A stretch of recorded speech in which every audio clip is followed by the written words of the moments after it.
আমি এই দুনিয়াতে সব থেকে বেশি যদি কারো ভালোবাসি এটা আমার নানি।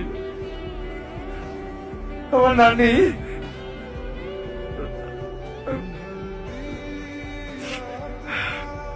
আমি সবসময় আল্লাহর কাছে প্রে করি যে আমি আল্লাহ তুমি আমারে আমার নানির থেকে একদিন আগে এই দুনিয়া থেকে নিয়ে যাও,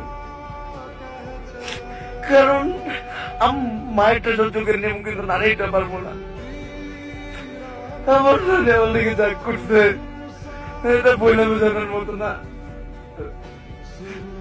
আমি কোনো সময় তাকে কোনো ভালো সন্তান হইতে পারি না।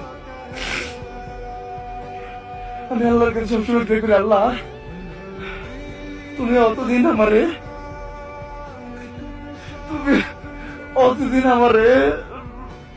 কিছু করো না বা তোমার কাছে নিও না, যতদিন আমি আমার আম্মুর জন্য এমন কিছু করে না দিতে পারি, আমার নানির জন্য এমন কিছু করে না দিতে পারি যাতে আমি না থাকলে তাদের কোনো কর্ম না করে খেতে হয়, তারা যাতে চইলা ভিড়া মাথা উঠে উঠে চলতে পারে, তাদের জন্য দিতে পারে, কোনদিন কষ্ট না করতে হয়।